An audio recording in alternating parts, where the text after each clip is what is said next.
if you were the last person on Earth, would you make art?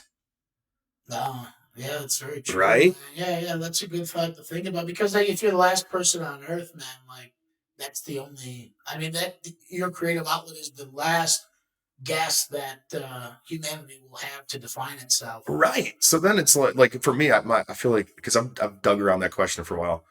I would start doing paintings after like 20, 30 years. Yeah, After like 20 or 30 years, I'd be like, all right, I'm fucking losing my shit. There's nobody around. And I guess that just because nobody's going to enjoy it, I'll just make it for my own self. Like I'd still find the value in it after a while. But yeah, it's a funny brain exercise to put yourself in there because there's, and that, what that question alone, what it really highlights is like how much of you doing something is based around other people, yeah. you know? Well, I mean, and a lot of it is just how we choose to use symbols to tell stories of ourselves. Exactly. Right. Like the one thing, and then this is like the trap I think someone like that falls into when they're ego based is I call it self objectification. When you choose to identify with something rather than yourself, Right. I am an artist. Yes. I'm a Democrat. I'm a Right. Republican. Absolutely. Yeah. With that, no, you're not. Like those might be facets, like holding up how you want to define yourself. Definitely. Yeah. That might be your disguise. Yeah. That might be how you choose to identify, but it's not you. And I feel that that's at least in modern society a trap that so many people are falling into. I couldn't agree more, man. I mean, it just made things so toxic. Like yeah, you can't. Well, like it almost puts things in like a color umbrella, and it's like, well, this. So blue might have this and this color, and a green might have this and this color, like pigments inside of it. So then there's like relationships of like people that identify. So it's like I used to throw parties in Chicago when I was first in college, and we would invite all these people. We were the only people that had an actual apartment, like outside the dorms. So we would have like fucking 20, 30 people over. And then what I found was like, it was like all these social cliques where they would just come over and stand in circles.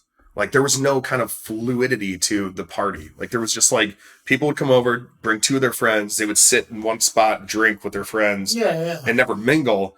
And I was like, thought it was funny because I was like, oh, that's the hippie group. Like, that's the stoner group. That's the guys that keep running off to the bathroom every 20 minutes. Like, what's going on here? And with my one buddy, Dave, he, God bless this man's soul. We used to call him the drunken genius. Mm-hmm. So he just like loved alcohol. It wasn't like an actual like depressing alcoholic. Right. Just a guy who drank a lot. Yeah, he's a partier. Partier, yeah, exactly. And so one day he was like, dude, I'm fucking tired of these fucking people, like just kind of coming over and using our place to drink and not actually contribute to the social gathering aspect. And he was like, you know what? He's like, I'm going to fuck my hair up and I'm just going to fuck with people all night.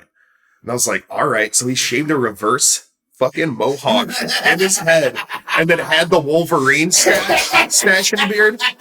And he kept going up to people with like a drink in his hand and be like, hey, so did you guys watch Power Rangers last night, man? Power Rangers was sick. You guys missed it.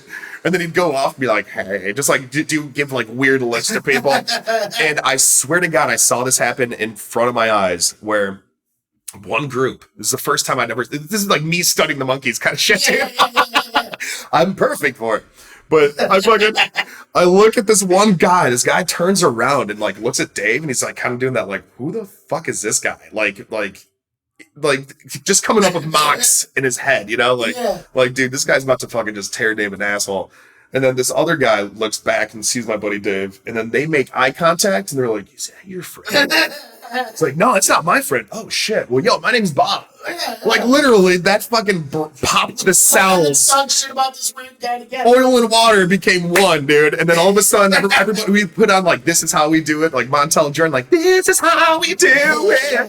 And then like all of a sudden, everybody's like, fuck yeah. And I'm like, dude, the village idiot. Yeah. Like the fucking Joker. Like the person who's willing to throw their humility directly in front of your face just so you can kind of break up your own seriousness. It's a trickster archetype.